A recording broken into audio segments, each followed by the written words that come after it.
Hey guys, it's Britt, and happy Monday, happy first day of Diversathon. I've been reading Labyrinth Lost, and I'm 15 chapters in. I think I'm gonna go by chapter count rather than a page count because most of my books are gonna be on my Kindle, and converting the percentages and everything would be crazy, so I'm just gonna go by how many chapters I read. Anyway, I hope you guys are having a good day, and I'm going to be talking about a little bit of a. It's a little personal, and it's a little bit. Um, it's a little. It's a little discussion about the dangers of these bad boys in YA novels and even adult novels. I'm just gonna flat out say it. If you are triggered by abuse, or mental abuse, or physical abuse, or Stockholm Syndrome, I'm going to be talking about that because it is something that I experienced. And if you want to listen to my perspective of that, or if that upsets you and you don't want to listen, I have some other videos you can watch. But today I just thought it was really important to discuss because I don't hear it talked about a lot on BookTube, and I think that's because a lot of people don't have much experience with the subject, but I'm going to tell you my personal story. Now, if you guys have watched my channel, you know that I'm a huge fan of Game of Thrones, and my favorite character is Theon Greyjoy. For those of you who do not watch Game of Thrones, it's a medieval show. I'm sure you at least know about it. But this character, Theon, goes through some Stockholm Syndrome, really, really extreme Stockholm Syndrome. And spoiler alert, if you haven't watched Game of Thrones, you might not want to watch this. If you plan on watching Game of Thrones, or if you don't mind spoilers. Okay, so there's this one character on Game of Thrones, and if you watch Game of Thrones, you know who I'm talking about. His name is Ramsay Bolton, and he is a terrible, terrible person. And I'm gonna name the guy that I'm gonna be talking about. I'm gonna call him Ramsay Bolton, because to use his real name would be really unfair, and I don't want to do that.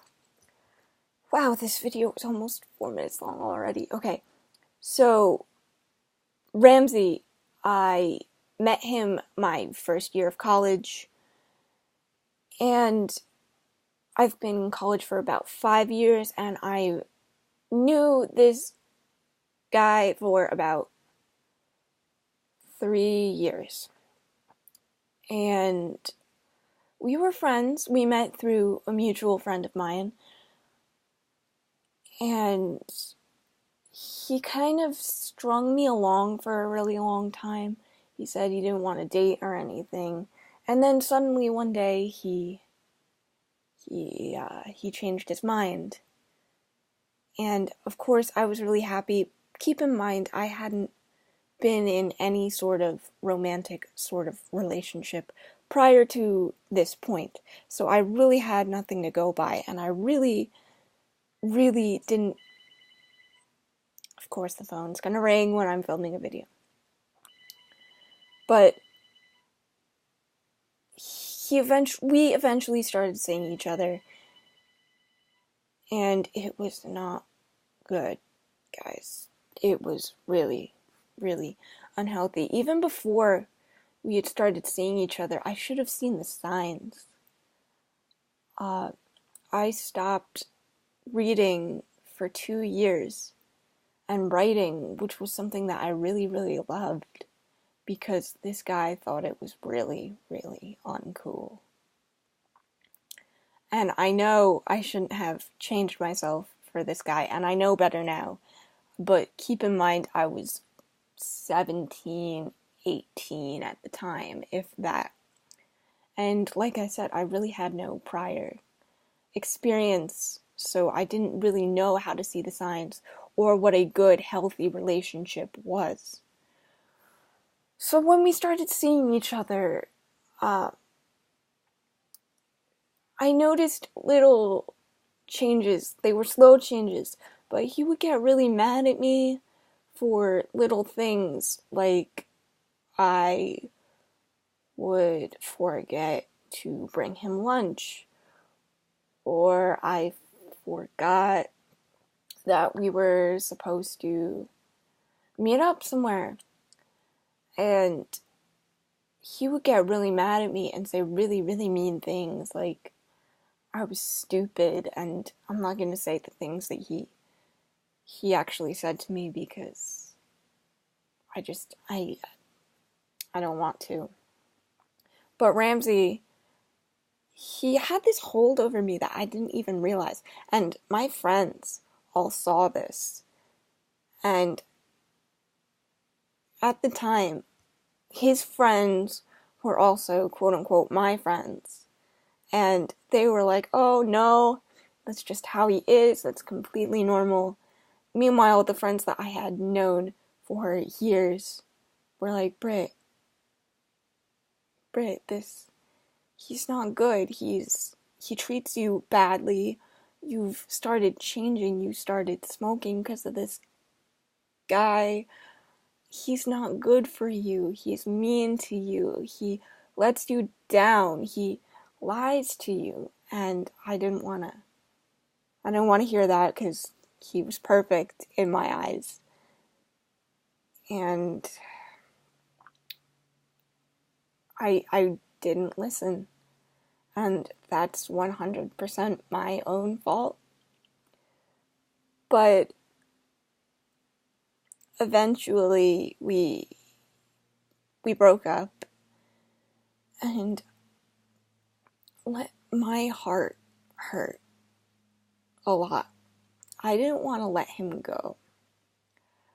I was constantly seeing him in school, but he didn't want to talk to me.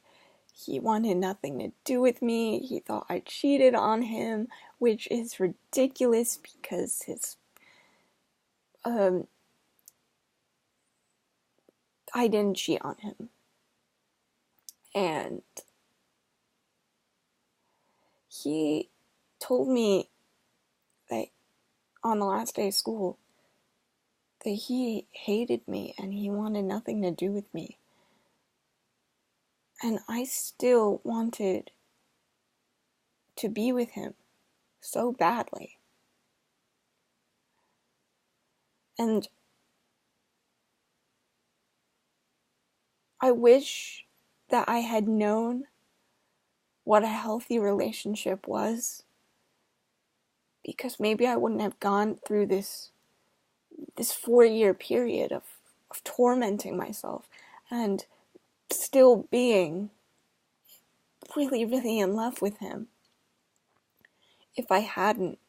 And people always make fun of my love for Theon, like, oh, you just have that sympathy factor. He's a traitor. He doesn't deserve anything. And while, yes, most people can perceive Theon as a traitor, when he was captured by Ramsay, he developed a lot of the same things that I did, where he was constantly afraid, and he didn't know how to be himself anymore. And I really connected with that, especially after reading Game of Thrones. And for a while, after we broke up, he was the one that got me into Game of Thrones, by the way, which I find really, really ironic. But after the breakup, I needed to take a break from Game of Thrones. I think I took the fourth season off. I didn't want anything to do with Game of Thrones. I associated Game of Thrones with him, and I didn't want Game of Thrones. And then I thought about it. And I had really, really enjoyed Game of Thrones. And he had discouraged me from reading the books as well. That should be noted. Like I said, I didn't read at all for those 2 years because he told me it was nerdy.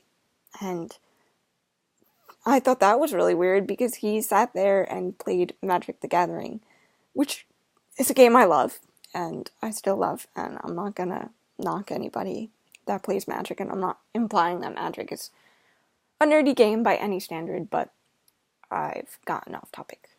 So, meanwhile, Ramsay Bolton,